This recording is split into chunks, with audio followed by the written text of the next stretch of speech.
جی السلام علیکم رحمۃ اللہ، میں غلام مرتضیٰ ظفر کینیڈا سے ظفر نامہ لے کر حاضر ہوں۔ تو ناظرین، آج پھر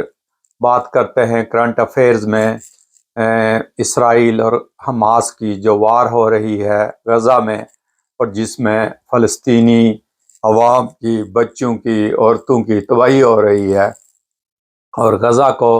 جو عذاب کا نشانہ بنایا جا رہا ہے، اور غزہ میں آگ اور خون کی جو ہولی ہے وہ کھیلی جا رہی ہے۔ تو اس کے بارے میں جو ہے وہ بات کرتے ہیں کہ اب تو جو گراؤنڈ انویژن ہے وہ بھی شروع ہو گئی ہے، اور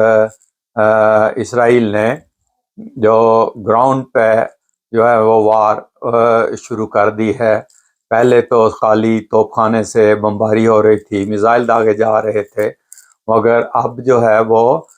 زمینی راستوں سے بھی، سمندر کے راستوں سے بھی، ہوائی راستے سے بھی بمباری جو ہے وہ شروع ہو گئی ہے، اور لگتا ایسے ہی ہے کہ یہ معاملہ دن بدن آگے سے آگے بڑھتا جا رہا ہے۔ اور اس کے باوجود کہ یونائٹڈ نیشن نے، جنرل اسمبلی نے ایک قرارداد بھی جو ہے وہ پاس کی ہے، مگر اس کے باوجود کوئی امن ہونے کی طرف بات جا نہیں رہی ہے، اور لگتا ہے کہ یہ جو ریزولوشن پاس ہوئی ہے یہ بھی اسی طرح ہوا میں ہی مہلک رہ جائے گی، اور اسرائیل کے کان پہ کوئی جوں رنگنے والی نہیں ہے، اور اس نے تو اپنے حملے تیز کر دیے ہیں۔ بلکہ اب تو نیتنیاہو صاحب نے یہ بھی کہہ دیا ہے کہ یہ جنگ بڑی لمبی ہوگی اور بڑی دیر تک چلے گی۔ اس کا مطلب ہے کہ ان کے ارادے کوئی بہت ہی خطرناک ہیں، اور دیکھتے ہیں کہ اس کا نتیجہ کیا نکلتا ہے۔ اور ادھر جو ریزولوشن پاس ہوئی ہے وہ بھی کوئی اتنی بڑی ایفیکٹو نہیں ہے۔ اس میں کوئی یہ کہا تو گیا ہے کہ ہیومینیٹیرین ٹروس جو ہے نا وہ کیا جائے، اور سویلین کو بچانے کے لیے جو ہے وہ سیز فائر کا لفظ بھی صحیح طریقے سے استعمال نہیں کیا گیا ہے، بس ٹروس کا لفظ استعمال کیا گیا ہے، اور اس میں یعنی کوئی واضح میسج جو ہے وہ نہیں دیا گیا ہے، مگر just for the sake of resolution ایک ریزولوشن پاس ہو گئی ہے، کیونکہ پہلے 4 جو ڈرافٹ ریزولوشنز تھی وہ ناکام ہو چکی تھی، اور اب ایک پاس ہوئی ہے کہ ہیومینیٹیرین بیسس کے اوپر جو ہے وہ ایک ٹروس وہ کیا جائے۔ مگر وہ ہونا کیا تھا کہ اس سے تو زیادہ جو ہے نا وہ اور جنگ جو ہے وہ چھڑ گئی ہے، اور ابھی اس سے بھی زیادہ تباہی وہ ہونا وہ شروع ہو گئی ہے۔ اب تو زمینی راستوں سے بھی جو ہے نا وہ کارروائی وہ شروع کر دی گئی ہے۔ اور ادھر حیرانگی اس بات کے اوپر ہوئی ہے کہ بہت سے ملکوں نے، ایک تو وہ غیر حاضر رہے، انہوں نے ووٹ نہیں دیے، یونائٹڈ نیشن نے تو دینا ہی نہیں تھا، آسٹریا نے نہیں دیا ہے ووٹ اس کے اوپر، ہنگری نے نہیں دیا ہے، کروشیا نے نہیں دیا ہے، اور اسرائیل نے تو دینا ہی نہیں تھا۔ اور اس کے بعد باقی یہ چھوٹے چھوٹے ملک ہیں، جو 25 ملک ہیں جنہوں نے ووٹ نہیں دیا ہے، فجی جیسے، یا جو ہے نا مارشل آئی لینڈ جیسے ایسے ملک ہیں جنہوں نے ووٹ نہیں دیا۔ مگر حیرانگی مجھے کینیڈا پہ ہوئی ہے کہ کینیڈا کے جو امبیسڈر تھے، ان کے جو مندوب تھے، انہوں نے ایک امینڈمنٹ پیش کی، اور ادھر اسرائیل کا نام لینے کے لیے تو انہوں نے کچھ نہیں کہا، مگر انہوں نے کہا جی کہ حماس کا نام جو ہے وہ لکھا جانا چاہیے، کہ حماس نے ایک ٹیررسٹ اٹیک کیا ہے وہ اسرائیل کے اوپر، اور اسرائیل کو جو ہے وہ حق حاصل تھا کہ وہ اپنا دفاع کرے۔ یعنی دیکھیں بے شرمی کی انتہا ہے کہ ایک کا نام تو آپ لینے کے لیے زور دے رہے ہو، مگر دوسرے کا نام لینے کے لیے آپ میں ہمت نہیں ہے، نہ آپ اس کا نام لینا چاہتے ہو کہ اس نے کتنی تباہی کی ہے۔ اگر حماس نے کوئی ٹیررسٹ اٹیک کیا ہے تو اس کے جواب میں جو کچھ ہوا ہے اس کا بھی تو کوئی ذکر کرے نا، کہ وہ کیا ہو رہا ہے۔ اس کو صرف اتنا کہہ دینا کہ Israel has a right to defend itself, تو اسرائیل کو رائٹ ڈیفینڈ کرنے کا یہ مطلب تو نہیں ہے کہ وہ جا کر سویلین لوگوں کو، بچوں کو، عورتوں کو، اسپتالوں کو، اور وہاں کے تمام انفراسٹرکچر کو جو ہے نا وہ تہس نہس کر دے، ان کا پانی بند کر دے، ان کی خوراک بند کر دے، ان کی بجلی بند کر دے، اور اگر ان کے بس میں ہو تو یہ تو ہوا بھی بند کر دے۔ مگر وہ روشنی اور ہوا جو خدا کی طرف سے آ رہی ہے وہ ابھی تک جو ہے نا وہ چل رہی ہے، وہ ان جو ہے نا وہ جو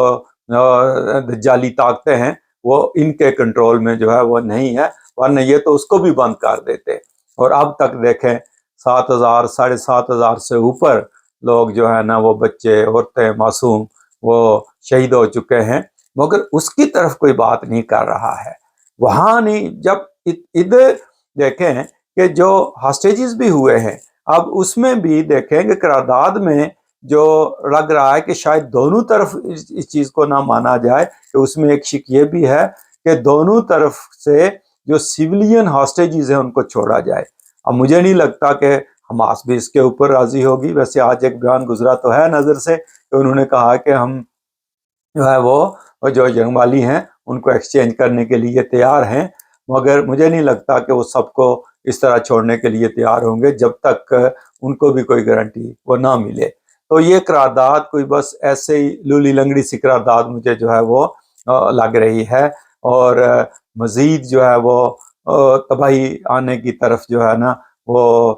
جا رہے ہیں سارے ملک۔ اور ابھی لبنان میں بھی دیکھیں، وہاں بھی جو ہے نا وہ حملے حزب اللہ کی آڑ میں جو ہے نا وہ شروع ہو گئے ہیں، اور ادھر ویسٹ بینک میں بھی بہت سارے، یعنی 1500 سے زیادہ لوگوں کو وہاں سے گرفتار کر لیا گیا ہے، اور بہت سی جگہوں پہ حملے، ریفیوجیز کیمپوں میں ویسٹ بینک میں بھی حملے ہو رہے ہیں۔ اب وہاں حماس تو نہیں ہے، وہاں ریفیوجیز کیمپوں میں حملے کس لیے جو ہے نا وہ ہو رہے ہیں؟ تو یہ ایک بہت بڑی کوئی پلاننگ ہے، ایک بہت بڑی سازش ہے جس کے اوپر جو ہے نا یہ کام یہ ہو رہا ہے۔ یہ مغربی دنیا جب انہوں نے اپنے کوئی مطالب حاصل کرنے ہوتے ہیں تو یہ اپنے لوگوں کو بھی مروا دیتے ہیں، یا اپنے سفیروں کو بھی مروا دیتے ہیں، یہ اپنے جہازوں کو بھی جو ہے نا وہ گرا دیتے ہیں، یہ سب کچھ کر دیتے ہیں، اور اس کے بعد پھر جو ان کی پلاننگ ہوتی ہے لانگ ٹرم، وہ اس کے اوپر اپنا عمل جو ہے وہ کرتے رہتے ہیں۔ اور اب ایسے ہی لگ رہا ہے کہ آنے والا وقت بہت سخت آنے والا ہے، فلسطینیوں کے اوپر بھی اور پوری دنیا کے لیے بھی۔ کوئی ایک چنگاری ایسی بھڑک اٹھتی ہے کہ جس کی وجہ سے پوری دنیا جو ہے وہ جنگ کی لپیٹ میں آ جاتی ہے، اور یہ بھڑک تو رہی ہے، مگر اگر کہیں غلطی سے کسی دوسرے ملک پہ کوئی ایسا بم گر گیا، یا کوئی ایسے میزائل جو ہے نا وہ داغ دیے گئے کہ وہ بھی کود پڑے، جس طرح مصر کود پڑے یا اردن کود پڑے یا باقی جو ہمسائے ہیں ترکی یا کوئی اور وہ کود پڑے، تو پھر یہ معاملہ بہت آگے نکل جائے گا۔ تو اب دعا یہی کرنی چاہیے کہ جو مظلوم فلسطین کے لوگ ہیں ان کو بھی خدا تعالیٰ ظالموں سے نجات دلائے، اور جو بے گناہ لوگ، چاہے وہ اسرائیل میں مر رہے ہیں، چاہے وہ غزہ میں مر رہے ہیں، فلسطین میں مر رہے ہیں، لبنان میں مر رہے ہیں، جو بے گناہ معصوم بچے، اور اسپتالوں پر جو حملے ہو رہے ہیں، ابھی بھی الشفا اسپتال غزہ کے ارد گرد سنا ہے کافی بم گرے ہیں۔ تو پہلے جو العلی اسپتال کے آگے پیچھے بھی چاروں طرف پہلے انہوں نے بمباری کی تھی، اور ان کو کہا تھا کہ اس کو خالی کرو، اور پھر اسپتال کے اوپر بمباری ہوئی۔ اسی طرح لگتا ہے کہ الشفا اسپتال کے اوپر بھی اسی طرح ہی نہ ہو کہ آگے پیچھے تو آج بہت بمباری ہوئی ہے، مگر شاید اس کے اوپر بھی کوئی بم گرے، اور وہاں بھی بے گناہ جو مریض ہیں اور جن لوگوں نے پناہ لی ہوئی ہے وہ بھی موت کے منہ میں جو ہے وہ چلے جائیں۔ تو سب کو دعا کرنی چاہیے کہ اللہ تعالیٰ بچائے جو ہے وہ مظلوموں کو، اور مدد کرے مظلوموں کی، اور کوئی ایسا راستہ نکل آئے کہ جس میں انسانی معصوم جانوں کا جو ضیاع ہے وہ رک جائے۔ تو اس کے بعد جو پاکستان کی صورتحال ہے وہ آپ کے سامنے ہی ہے۔ وہاں تو وہ کہتے ہیں کہ جس طرح کہتے تھے نا، ہنوز دلی دور است، جو کچھ فلسطین میں ہو رہا ہے ہوتا رہے، ہمیں تو اپنے اقتدار سے غرض ہے، ہم تو اپنے کیس معاف کرواتے جا رہے ہیں، اور وہاں جو حالات بنتے جا رہے ہیں لگتا ہے کہ 2018 والے ہی حالات بن رہے ہیں، کہ پہلے ایک کو سلیکٹڈ کہا گیا، اب ایک اور سلیکٹڈ کی تیاریاں ہو رہی ہیں اور باتیں چل رہی ہیں، پہلے ایک لاڈلا آیا تھا، اب ایک اور لاڈلا آ گیا ہے۔ تو لگتا ایسے ہی ہے کہ جو بھی الیکشن ہوں گے، چاہے وہ آج ہوں یا کل ہوں یا دیر سے ہوں، ان کو متنازع بنانے کا جو عمل ہے وہ شروع ہو گیا ہے، اور جو مرضی اس کے رزلٹ آئیں دوسرے اس کو مانیں گے نہیں، اور یہ پھر ایک کھچڑی بنتی چلی جا رہی ہے، اور وہ